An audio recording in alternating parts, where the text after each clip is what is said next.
केरला के गवर्नर राजेंद्र अर्लेकर जी, मुख्यमंत्री श्रीमान पी विजयन जी,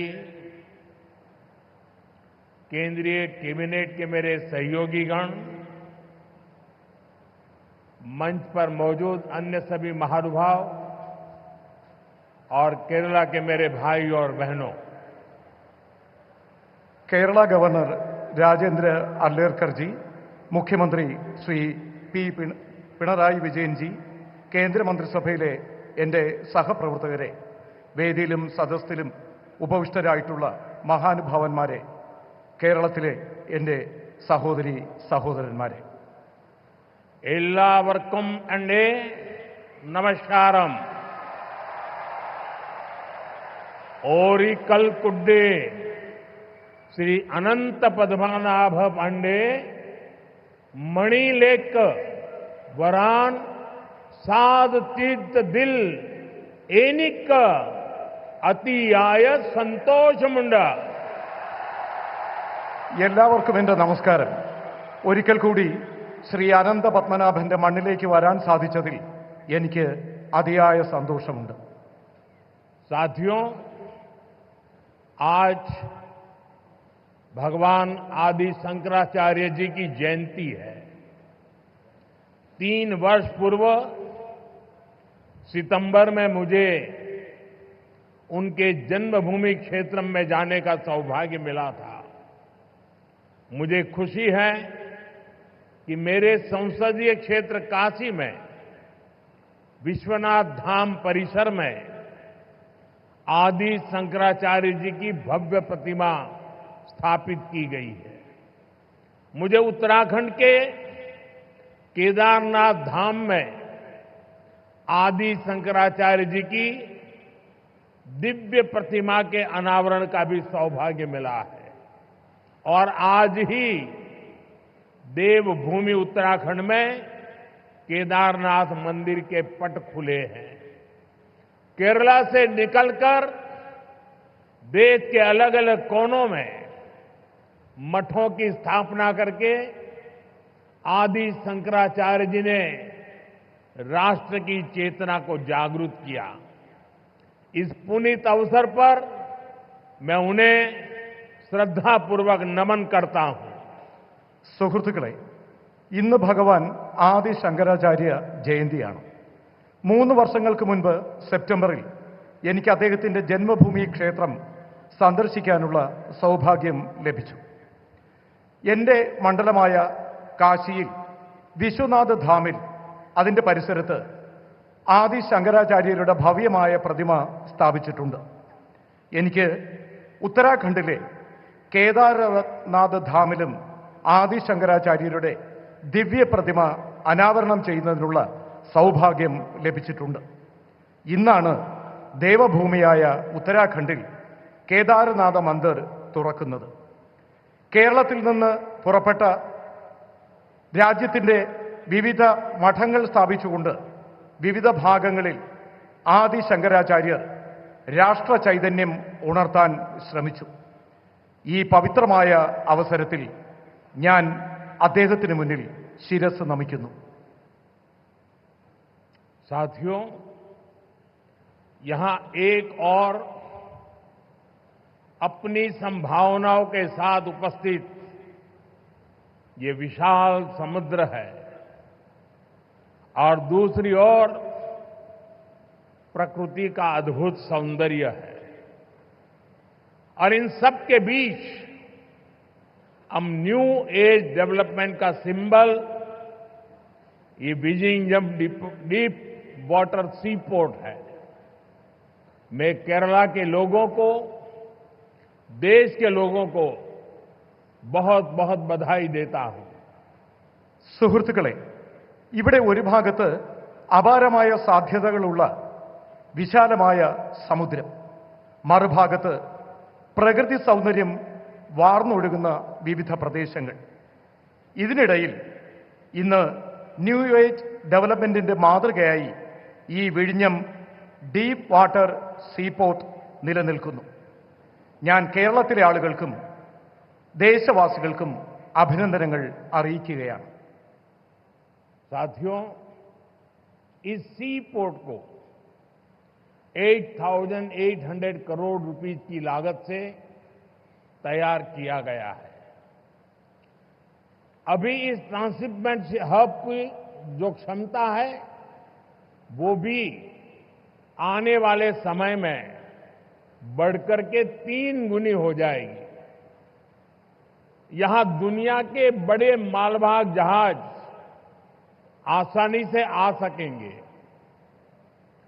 अभी तक भारत का 75% ट्रांसशिपमेंट भारत के बाहर के पोर्ट पर होता था. इससे देश को बहुत बड़ा रेवेन्यू लॉस होता आया है. ये परिस्थिति अब बदलने जा रही है. अब देश का पैसा देश के काम आएगा. जो पैसा बाहर जाता था वो केरला और विलिंगम के लोगों के लिए नई इकोनॉमिक अपॉर्चुनिटी लेकर आएगा. സുഹൃത്തുക്കളെ, 8,800 കോടി രൂപ മുതൽ മുടക്കിയാണ് ഈ പോർട്ട് ഇവിടെ സ്ഥാപിച്ചത്. ഇപ്പോൾ ട്രാൻസ്ഷിപ്മെന്റ് ഹബ് നിലവിലുള്ള ക്ഷമതയിൽ നിന്നും വരും കാലത്ത് 3 ഇരട്ടിയായി വർദ്ധിപ്പിക്കും. അതിലൂടെ ലോകത്തുള്ള വലിയ വലിയ ചരക്ക് കപ്പലുകൾക്ക് വളരെ വേഗത്തിൽ ഇവിടെ എത്തിച്ചേരാനാകും. ഇതുവരെ 75%-ലധികം ട്രാൻസ്ഷിപ്മെന്റ് ഭാരതത്തിന് പുറത്തുള്ള പോർട്ടുകളിലാണ് നിലനിന്നിരുന്നത്. ഇതിലൂടെ രാജ്യത്തിന് വളരെയധികം സാമ്പത്തിക നഷ്ടം ഉണ്ടാകുമായിരുന്നു. ഈ കാരണത്തിന്, ഈ പരിസ്ഥിതിക്ക് ഇനി മാറ്റം കൊണ്ടുവരും. ഇനി രാജ്യത്തിന്റെ പൈസ നമുക്ക് തന്നെ പ്രയോജനപ്പെടും. പുറത്തേക്ക് ഒഴുകിയിരുന്ന പണം അത് കേരളത്തിനും വിഴിഞ്ഞം പോർട്ടിനും അതിലൂടെ ജനങ്ങൾക്കും പുതിയ സാമ്പത്തിക സുസ്ഥിരത കെട്ടിപ്പടുക്കുന്നതിന് പ്രയോജനപ്പെടും. साथियों, गुलामी से पहले हमारे भारत ने हजारों वर्ष की समृद्धि देखी है. एक समय में ग्लोबल जीडीपी में मेजर शेयर भारत का हुआ करता था. उस दौर में हमें जो चीज दूसरे देशों से अलग बनाती थी वो थी हमारी मैरीटाइम कैपेसिटी, हमारी पोर्ट सिटीज की इकोनॉमिक एक्टिविटी. केरला का इसमें बड़ा योगदान था. സുഹൃത്തുക്കളെ, ഭാരതം സ്വാതന്ത്ര്യം നേടുന്നതിന് മുൻപ് ആയിരക്കണക്കിന് വർഷം നമ്മുടെ ഭാരതം സമൃദ്ധ ഭാരതമായിരുന്നു. ഒരു കാലത്ത് ഗ്ലോബൽ GDPയുടെ മുഖ്യ പങ്കും ഭാരതമാണ് സംഭാവന ചെയ്തിരുന്നത്. ഇതിനിടയിൽ മറ്റ് രാജ്യങ്ങൾ ഇതിൽ നിന്നും വ്യത്യസ്തമായി. ഇന്ന് നമ്മുടെ മാരിടൈം കപ്പാസിറ്റി, നമ്മുടെ പോർട്ട് സീരീസ്, നമ്മുടെ ഇക്കണോമിക് ആക്ടിവിറ്റി, ഇതിലെല്ലാം കേരളത്തിന്റെ പങ്ക് മഹത്തരമാണ്. केरला से अरब सागर के रास्ते दुनिया के अलग अलग देशों से ट्रेड होता था. यहां से जहाज व्यापार के लिए दुनिया के कई देशों में जाते थे. आज भारत सरकार देश की आर्थिक ताकत के उस चैनल को और मजबूत करने के संकल्प के साथ काम कर रही है. भारत के कोस्टल स्टेट, हमारी पोर्ट सिटीज विकसित भारत की ग्रोथ का अहम सेंटर बनेंगे. മുൻകാലങ്ങളിൽ കേരളത്തിലുള്ളവർ അറബിക്കടലിലൂടെ ലോകത്താകമാനം ട്രേഡിനായി പോയിരുന്നു. ഇവിടെ നിന്നും കപ്പലുകൾ വ്യാപാരത്തിനായി ലോകത്തിന്റെ വിവിധ ഭാഗങ്ങൾ സന്ദർശിച്ചിരുന്നു. ഇന്ന് ഭാരത സർക്കാർ രാജ്യത്തിന്റെ സാമ്പത്തിക ശക്തിയായ ഈ ചാനലിനെ കൂടുതൽ ശാക്തീകരിക്കാനുള്ള നടപടികളുമായി മുന്നോട്ട് പോവുകയാണ്. ഭാരതത്തിൻ്റെ കോസ്റ്റൽ സ്റ്റാറ്റസ് നമ്മുടെ പോർട്ട് സിറ്റീസ് വികസിത ഭാരത സങ്കല്പത്തിൻ്റെ പുരോഗതിക്ക് പ്രധാന സെന്ററായി മാറും. मैं अभी पोर्ट की विजिट करके आया हूं और गुजरात के लोगों को जब पता चलेगा कि इतना बढ़िया पोर्ट ये अदानी ने यहां केरल में बनाया है, ये गुजरात में 30 साल से पोर्ट पे काम कर रहे हैं, लेकिन अभी तक वहां उन्होंने ऐसा पोर्ट नहीं बनाया, तब उनको गुजरात के लोगों से गुस्सा शायद करने के लिए तैयार रहना पड़ेगा. അദാനി വളരെ വേഗത്തിൽ നമ്മുടെ വിഴിഞ്ഞം പോർട്ടിന്റെ നിർമ്മാണം പൂർത്തിയാക്കി. 30 വർഷമായി ഗുജറാത്തിൽ അദാനിയുടെ പോർട്ട് പ്രവർത്തിക്കുകയാണ്. എന്നാൽ ഇത്രയും വലിയ പോർട്ട് അദ്ദേഹം നിർമ്മിച്ചു നൽകിയത് കേരളത്തിലെ വിഴിഞ്ഞത്താണ്. ഇക്കാര്യത്തിൽ ഗുജറാത്തിലെ ജനങ്ങളുടെ പരാതി അദ്ദേഹം കേൾക്കേണ്ടി വരും. हमारे मुख्यमंत्री जी से भी मैं कहना चाहूंगा, आप तो इंडिया अलायंस के बहुत बड़े मजबूत पिलर हैं, यहां शशि थरूर भी बैठे हैं, और आज का ये इवेंट कई लोगों की नींद हराम कर देगा. നമ്മുടെ എയർലൈൻസുമായിട്ടുള്ള ബന്ധപ്പെട്ട പ്രശ്നങ്ങൾ, അതുമായി ബന്ധപ്പെട്ട കാര്യങ്ങളിലും ആവശ്യമായ ശ്രദ്ധ നൽകണം. He could not.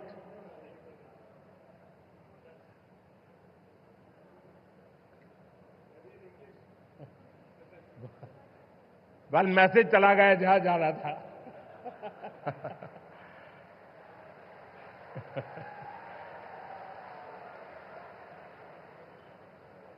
साथियों, पोर्ट इकोनॉमी की पूरे पोटेंशियल का इस्तेमाल तब होता है जब इंफ्रास्ट्रक्चर और ईज ऑफ डूइंग बिजनेस दोनों को बढ़ावा मिले. पिछले 10 वर्षों में यही भारत सरकार की पोर्ट और वाटरवेज पॉलिसी का ब्लूप्रिंट रहा है. हमने इंडस्ट्रियल एक्टिविटीज और राज्य के होलिस्टिक विकास के लिए तेजी से काम आगे बढ़ाया है. സുഹൃത്തുക്കളെ, പോർട്ട് ഇക്കോണമിയുടെ മുഴുവൻ പൊട്ടൻഷ്യലും ഇപ്പോൾ പ്രയോജനപ്പെടുത്തുകയാണ്. ഇതിനുള്ള ഇൻഫ്രാസ്ട്രക്ചറും ഈസ് ഓഫ് ഡൂയിങ് ബിസിനസ്സും രണ്ടും പുരോഗമനത്തിലേക്ക് സഞ്ചരിക്കുകയാണ്. കഴിഞ്ഞ 10 വർഷത്തിനുള്ളിൽ ഭാരത സർക്കാർ പോർട്ട് വാട്ടർവേജ് പോളിസി അതിൻ്റെ ബ്ലൂ പ്രിന്റ് തയ്യാറാക്കിയിട്ടുണ്ട്. നാം ഇൻഡസ്ട്രിയൽ ആക്ടിവിറ്റികൾ, സംസ്ഥാനങ്ങളുടെ ഹോളിസ്റ്റിക് വികസനം എന്നിവയുടെ പ്രവർത്തനങ്ങൾ വേഗത്തിൽ മുന്നോട്ട് കൊണ്ടുപോവുകയാണ്. भारत सरकार ने राज्य सरकार के सहयोग से सागरमाला परियोजना के तहत पोर्ट इंफ्रास्ट्रक्चर को अपग्रेड किया है, पोर्ट कनेक्टिविटी को भी बढ़ाया है. पीएम गति शक्ति के तहत वाटरवेज, रेलवेज, हाईवेज और एयरवेज की इंटर कनेक्टिविटी को तेज गति से बेहतर बनाया जा रहा है. ईज ऑफ डूइंग बिजनेस के लिए जो रिफॉर्म्स किए गए हैं, उससे पोर्ट्स और अन्य इंफ्रास्ट्रक्चर सेक्टर में भी इन्वेस्टमेंट बढ़ा है. ഭാരത സർക്കാർ സംസ്ഥാന സർക്കാരുകളുടെ സഹകരണത്തോടുകൂടി സാഗർമാല പരിയോജന അതിന് കീഴിൽ പോർട്ട് ഇൻഫ്രാസ്ട്രക്ചർ അപ്ഗ്രേഡ് ചെയ്യുകയാണ്. പോർട്ട് കണക്ടിവിറ്റിയും വർദ്ധിപ്പിക്കുകയാണ്. PM ഗതിശക്തി പദ്ധതിയുടെ ഭാഗമായി വാട്ടർവേസ്, റെയിൽവേസ്, ഹൈവേസ്, എയർവേസ് ഇവ തമ്മിലുള്ള ഇന്റർ കണക്ടിവിറ്റി അതിവേഗം മുന്നോട്ട് കൊണ്ടുപോവുകയാണ്. ഈസ് ഓഫ് ഡൂയിങ് ബിസിനസ്സിനായി നടത്തുന്ന റിഫോമുകൾ ഇതിലൂടെ പോർട്ടുകളും മറ്റ് ഇൻഫ്രാസ്ട്രക്ചർ സെക്ടറും അവിടെയുള്ള ഇൻവെസ്റ്റ്മെന്റ് വർദ്ധിപ്പിക്കുകയാണ്. इंडियन सीफेरर्स, उनसे जुड़े नियमों में भी भारत सरकार ने रिफॉर्म्स किए हैं और इसके परिणाम भी देश देख रहा है. 2014 में इंडियन सी फेयरर्स की संख्या 1.25 लाख से भी कम थी। अब इनकी संख्या 3.25 लाख से भी ज्यादा हो गई है। आज भारत सी फेयरर्स की संख्या के मामले में दुनिया के टॉप 3 देशों की लिस्ट में शामिल हो गया है।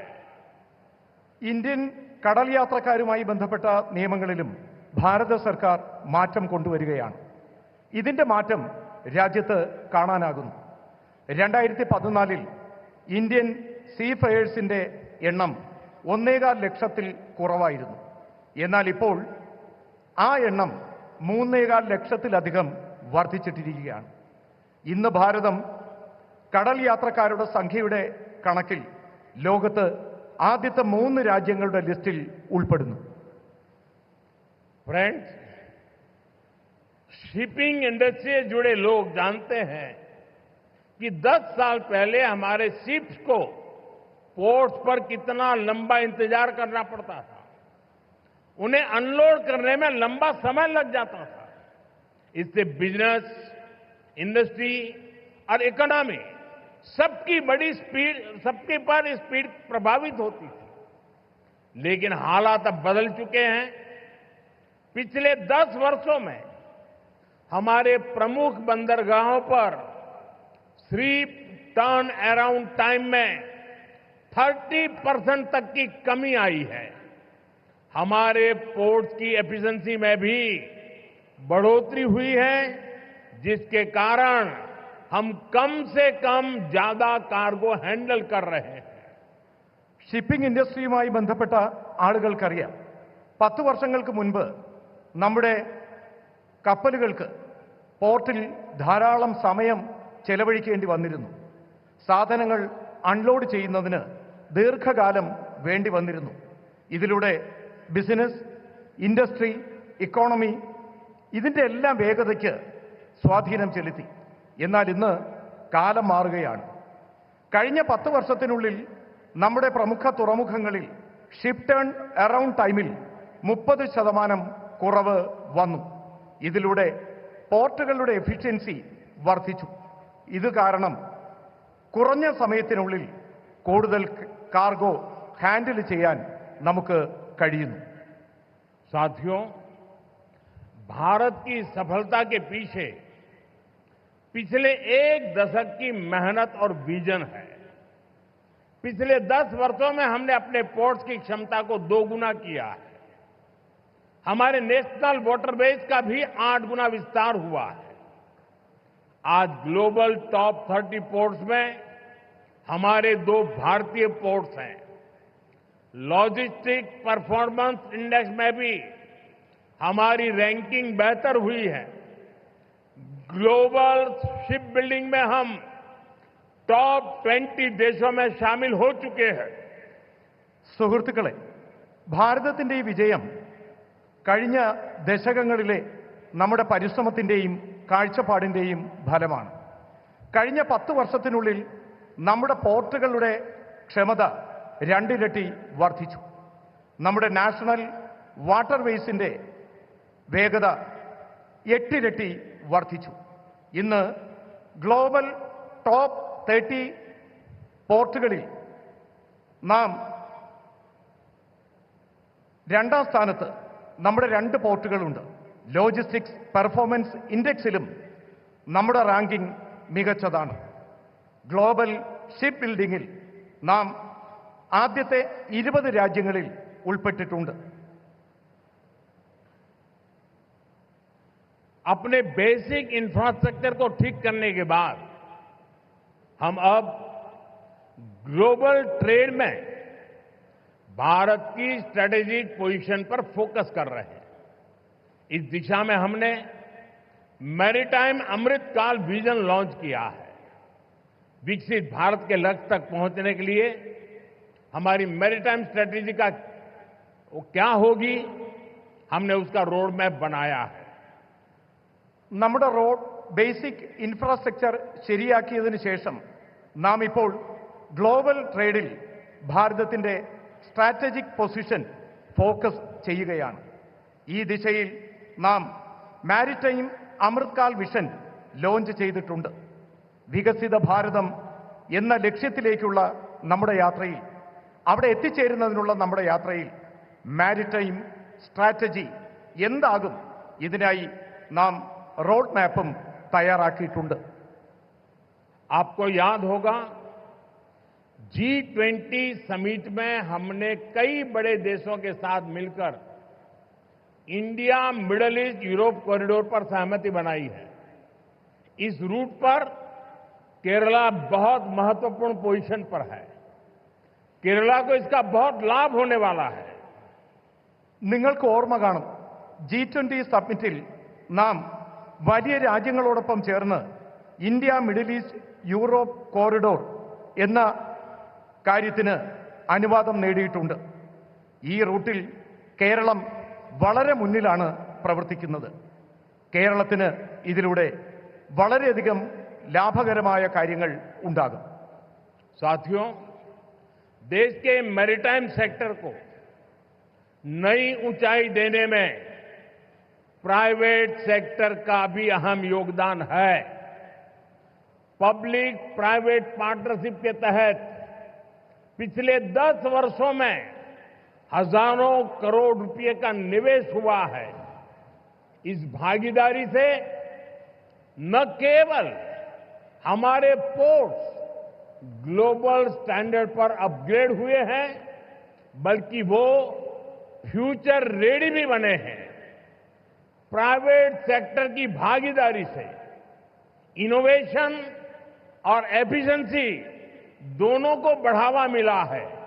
और शायद मीडिया के लोगों ने एक बात पर ध्यान केंद्रित किया होगा, जब हमारे पोर्ट मिनिस्टर अपना भाषण दे रहे थे तो उन्होंने कहा, अदानी का उल्लेख करते हुए उन्होंने कहा कि हमारी सरकार के पार्टनर एक कम्युनिस्ट गवर्नमेंट का मंत्री बोल रहा है प्राइवेट सेक्टर के लिए कि हमारी सरकार का पार्टनर, ये बदलता हुआ भारत है.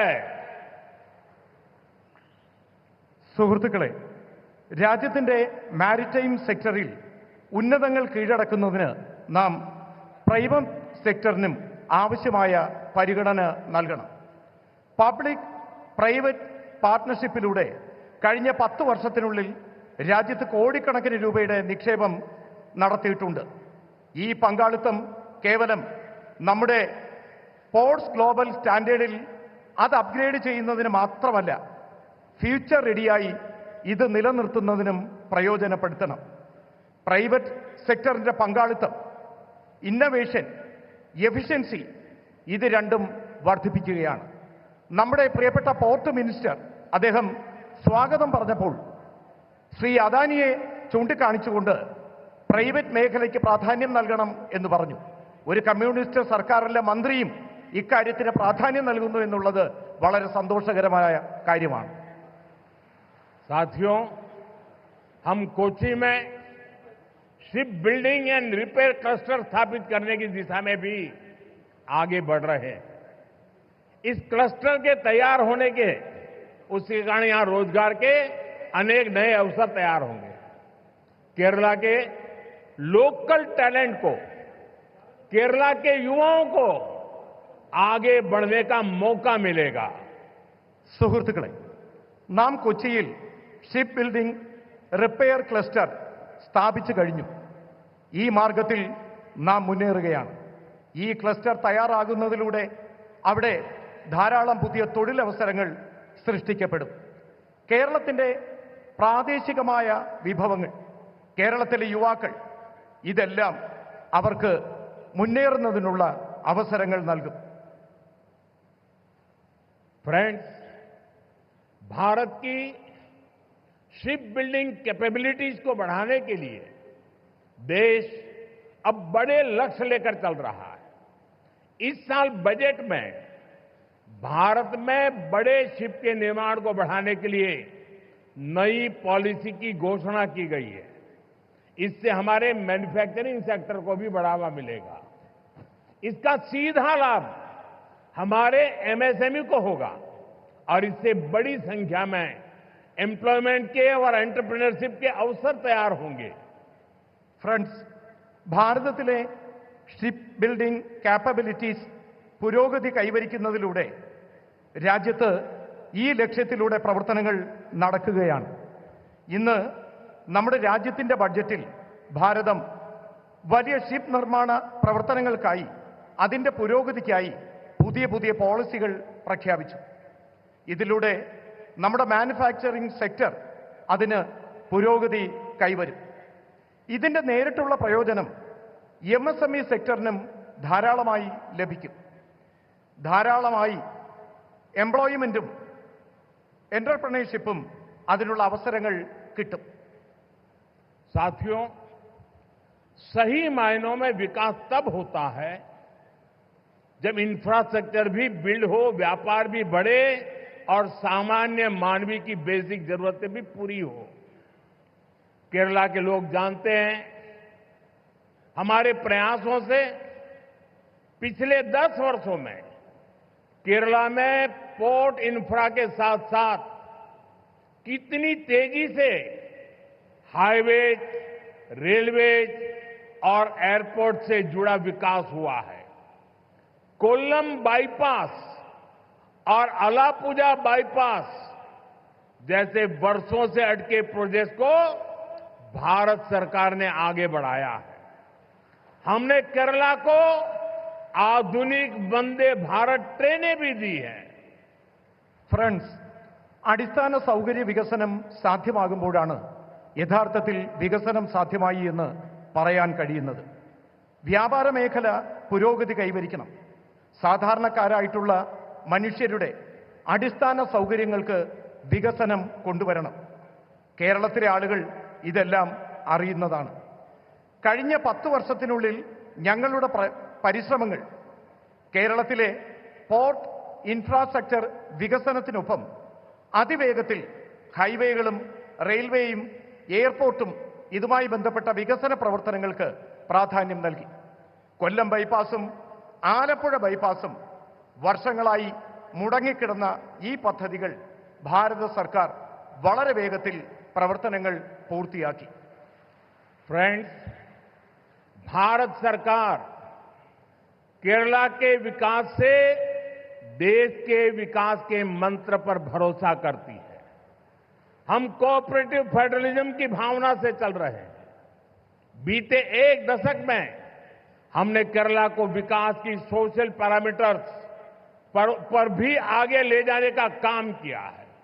जल जीवन मिशन, उज्ज्वला योजना, आयुष्मान भारत, प्रधानमंत्री सूर्यघर मुफ्त बिजली योजना, ऐसी अनेक योजनाओं से केरला के लोगों को बहुत लाभ हो रहा है. ഫ്രണ്ട്സ്, ഭാരത സർക്കാർ കേരളത്തിന്റെ വികസനത്തിന് രാജ്യത്തിന്റെ വികസനം എന്ന മന്ത്രത്തോടെ മുന്നോട്ട് പ്രവർത്തിക്കുന്നു. നാം കോപ്പറേറ്റീവ് ഫെഡറലിസം എന്ന ഭാവനയിലൂടെയാണ് സഞ്ചരിക്കുന്നത്. കഴിഞ്ഞ 1 ദശകത്തിനുള്ളിൽ കേരളത്തിന്റെ വികസനത്തെ സോഷ്യൽ പാരാമീറ്ററിന്റെ അടിസ്ഥാനത്തിൽ ദർശിച്ചുകൊണ്ട് മുന്നോട്ട് നയിക്കുന്നതിനുള്ള ഒരു പ്രവർത്തനം കേന്ദ്ര സർക്കാർ നടത്തിയിട്ടുണ്ട്. ജൽ ജീവൻ മിഷൻ, ഉജ്ജ്വല യോജന, ആയുഷ്മാൻ ഭാരത്, പ്രധാനമന്ത്രി സൂര്യഘർ മുഫ്ത് ബിജ്ലി യോജന ഇങ്ങനെയുള്ള പദ്ധതികളിലൂടെ കേരളത്തിലെ ആളുകൾക്ക് കൂടുതൽ പ്രയോജനം കൊണ്ടുവരുന്നതിന് ശ്രമിച്ചു. साथियों, हमारे फिशरमैन का बेनिफिट भी हमारी प्राथमिकता है। ब्लू रिवॉल्यूशन और प्रधानमंत्री मत्स्य संपदा योजना के तहत केरला के लिए सैकड़ों करोड़ रुपए की परियोजनाओं को मंजूरी दी गई है। हमने पोन्नानी और पुथियप्पा जैसे फिशिंग हार्बर का भी मॉडर्नाइजेशन किया है। केरला में हजारों मछुआरे भाई बहनों को किसान क्रेडिट कार्ड भी दिए गए हैं, जिसके कारण उन्हें सैकड़ों करोड़ रुपए की मदद मिली है. സുഹൃത്തുക്കളെ, നമ്മുടെ മത്സ്യത്തൊഴിലാളികളായ സഹോദരങ്ങളുടെ പുരോഗമനവും നാം പ്രഥമ പരിഗണന നൽകുന്നു. ബ്ലൂ റവല്യൂഷൻ, പ്രധാനമന്ത്രി മത്സ്യസമ്പദാ യോജന, ഈ പദ്ധതികളിലൂടെ കേരളത്തിലെ കോടിക്കണക്കിന് രൂപയാണ് ഇവിടെ വിവിധ പദ്ധതികൾക്കായി പ്രയോജനപ്പെടുത്തിയത്. നാം പൊന്നാനിയും പുതിയപ്പ ഫിഷിംഗ് ഹാർബറുകളുടെ മോഡേണൈസേഷൻ നടത്തുന്നതിനുള്ള പദ്ധതികൾ നടത്തുകയാണ്. കേരളത്തിലെ ആയിരക്കണക്കിന് മത്സ്യത്തൊഴിലാളികൾക്ക്, സഹോദരീ സഹോദരന്മാർക്ക് കിസാൻ ക്രെഡിറ്റ് കാർഡ് നൽകി. ഇതിലൂടെ കോടിക്കണക്കിന് രൂപയുടെ പ്രയോജനം ആ മേഖലയിലെ ജനങ്ങൾക്ക് ഉണ്ടായി. साथियों, हमारा केरला सौहार्द और सहिष्णुता की धरती रहा है। यहां सैकड़ों साल पहले देश की पहली और दुनिया की सबसे प्राचीन चर्च में से एक सेंट थॉमस चर्च बनाई गई थी। हम सब जानते हैं, हम सब के लिए कुछ ही दिन पहले दुख की बड़ी घड़ी आई है। कुछ दिन पहले हम सभी ने पोप फ्रांसिस को खो दिया है। भारत की ओर से उनके अंतिम संस्कार में शामिल होने के लिए हमारी राष्ट्रपति द्रौपदी मुर्मू जी वहां गई थी। उसके साथ हमारे केरल के ही साथी, हमारे मंत्री श्री जॉर्ज कुरियन, वो भी गए थे। मैं भी केरला की धरती से एक बार फिर इस दुख में शामिल सभी लोगों के प्रति अपनी संवेदना प्रकट करता हूं। സുഹൃത്തുക്കളെ, കേരളത്തിലെ ജനങ്ങൾ സൗഹാർദ്ദത്തോടെയും സഹിഷ്ണുതയോടെയും ജീവിക്കുന്ന ആളുകളാണ്. കേരളം അങ്ങനെയുള്ള മണ്ണാണ്. ഇവിടെ നൂറുകണക്കിന് വർഷങ്ങൾക്ക് മുൻപ് രാജ്യത്ത് ആദ്യത്തെ, ലോകത്തിലെ തന്നെ ഏറ്റവും പ്രാചീനമായ സെന്റ് തോമസ് ചർച്ച് നിർമ്മിച്ചു. നമുക്കറിയാം, കുറച്ച് ദിവസങ്ങൾക്ക് മുമ്പാണ് നമുക്ക് വളരെ ദുഃഖകരമായ ഒരു വാർത്ത കേൾക്കേണ്ടി വന്നത്. കുറച്ച് ദിവസങ്ങൾക്ക് മുൻപ് നമുക്ക് ആരാധ്യനായ പോപ്പ് ഫ്രാൻസിസിനെ നഷ്ടപ്പെട്ടു. ഭാരതത്തിൽ നിന്നും അദ്ദേഹത്തിന്റെ അന്തിമ സംസ്കാര ചടങ്ങുകളിൽ പങ്കെടുക്കുന്നതിനായി ആരാധ്യായ രാഷ്ട്രപതി ദ്രൗപദി മുർമു ഇവിടെ നിന്നും യാത്ര പോയിരുന്നു. ഒപ്പം നമ്മുടെ കേരളത്തിൽ നിന്നുള്ള കേന്ദ്രമന്ത്രി ശ്രീ ജോർജ് കുര്യനും പങ്കെടുത്തു. ഞാനും കേരളത്തിന്റെ മണ്ണിൽ നിന്നുകൊണ്ട് ഒരിക്കൽ കൂടി ഈ ദുഃഖകരമായ ആ വാർത്തയിൽ പങ്കുചേർന്നുകൊണ്ട് അദ്ദേഹത്തിന് അനുശോചനങ്ങൾ അറിയിക്കുകയാണ്. साथियों, पोप फ्रांसिस की सेवा भावना, क्रिश्चियन परंपराओं में सबको स्थान देने के उनके प्रयास, इसके लिए दुनिया हमेशा उन्हें याद रखेगी।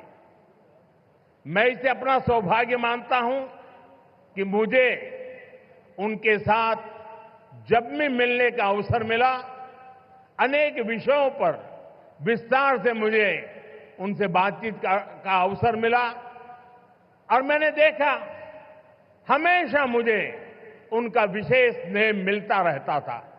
मानवता, सेवा और शांति जैसे विषयों पर उनके साथ हुई चर्चा, उनके शब्द हमेशा मुझे प्रेरित करते रहेंगे।